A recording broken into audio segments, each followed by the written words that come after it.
Okay, hey you guys, it's Cariella and I'm back with another video.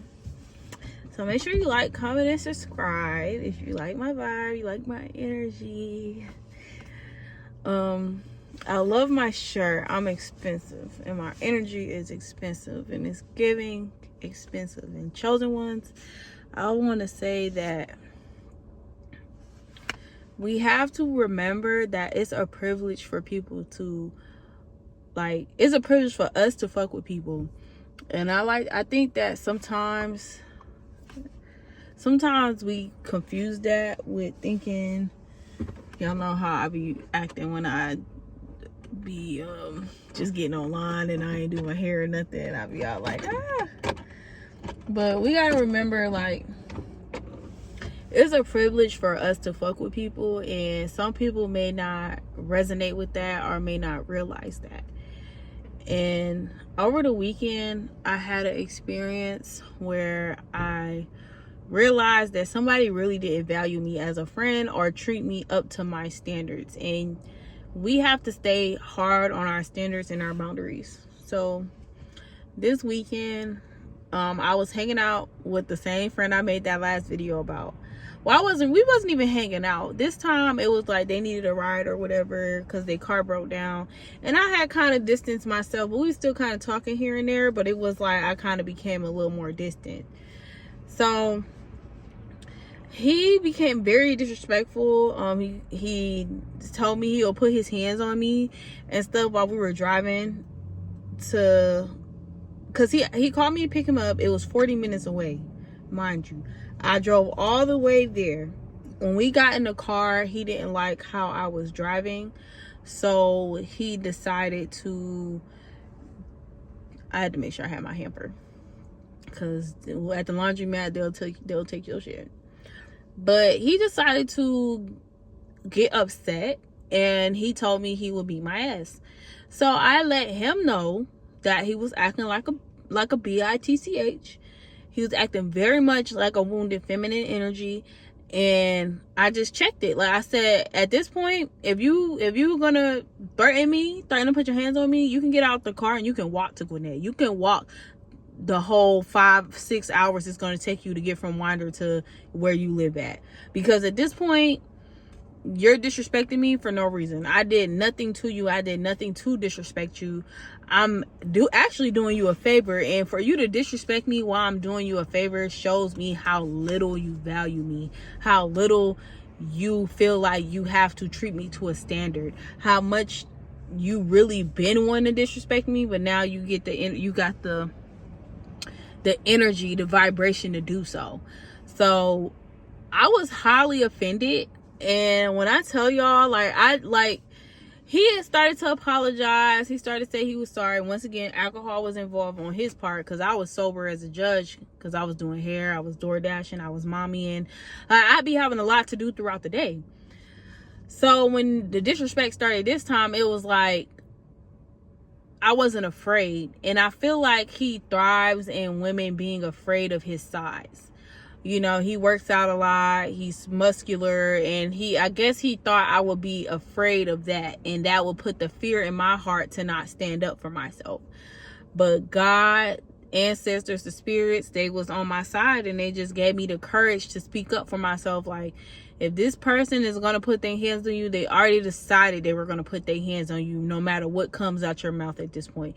They're literally already decided they plan to beat you or hit you or anything along them lines. And mind you, I've never been in like a domestic violent relationship, because by the grace of God, for one, and also because I see how it affects children that are products from a domestic violent relationship, because I'm a product of that. So I saw how that was, and that's one thing I always made sure. If you give me the inkling that you put your hands on women, if you make me feel like you're gonna put your hands on me, I immediately separate myself, and I tell myself, like, this ain't what you want. Like, this not the vibe you want in your life. This is not what you want around your children, because not only am I raising a daughter, but I'm also raising a son. So if my son sees this behavior, he's gonna think it's okay.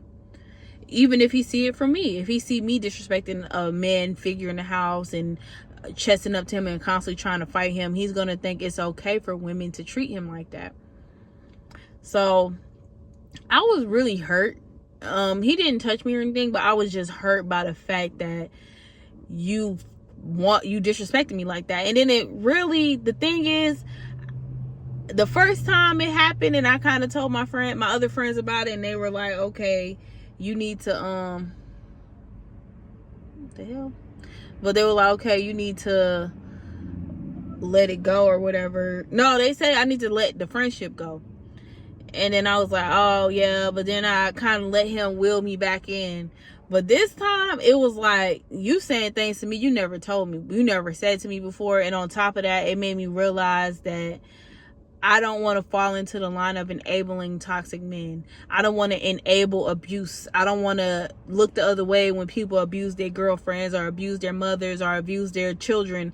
And then I just look the other way like, oh, it's okay. Like, they didn't mean it, or they're growing as a person, or they're trying to find their way. When in reality, if they abuse them, it's only a minute. It's only a little bit of time before it's your turn, before they find a way to abuse you. Rather you're a friend, a associate, a homeboy, whatever you are. If someone abuse people in one aspect of their life, they'll abuse people in all aspects. That's how I look at it. And for the longest, I've been trying to figure out how to get away from this friendship or how to fix it. But then I had to realize I'm not the one hurting it. I'm not the one harming it. When I got this new car and he showed his true colors, then I should have let him go then. Because it's only been a month times from when that situation happened to this situation. So it's getting more frequent. It's getting more frequent and more aggressive. So at this point, I'm okay with cutting this off. I'm cool and content with moving forward in my life and letting this friendship go. And it's an eye-opener, definitely, for me as a woman, and to reevaluate the people I have in my circle, because I want to elevate. I want to move forward. I want what God has for me. I want my mission to be accomplished. And when you're tunnel vision, or if you're in a Kobe Mamba mentality and stuff like that, a lot of these great people fail. Well, not Kobe, but a lot of great people had great falls from the people they had around them, like Nipsey Hussle, Young Dolph, people along them lines. They passed away and they were, they're not in this realm anymore based off of that, because they had certain friends, certain people, certain associations that put their life at risk. And even though in my mind I haven't even fully won, I'm not even fully, I haven't even won how I want to win, I haven't even hit how I want to hit. But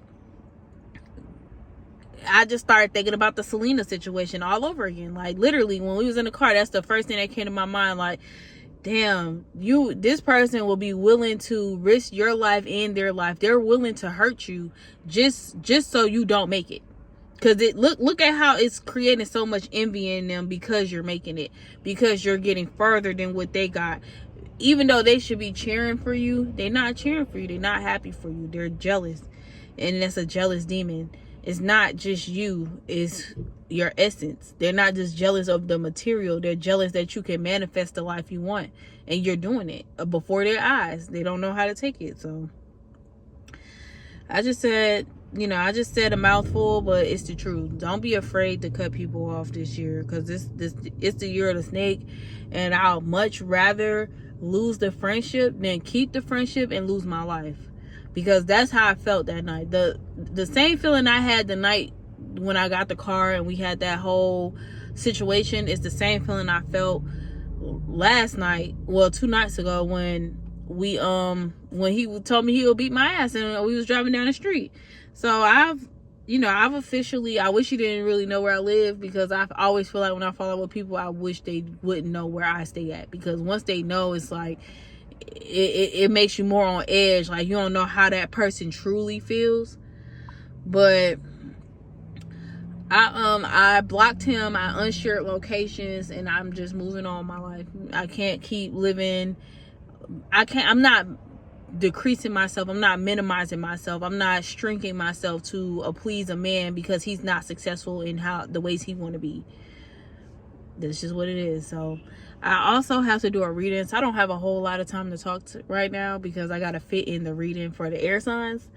So it's been real, you guys. I love y'all. Please don't let these toxic people threaten your life or put you in danger because they can't handle your success. That's a huge red flag. If anybody around you can't handle you being successful, cut their ass off. All right, y'all be breezy. Y'all have a good one. I'm finna do my reading.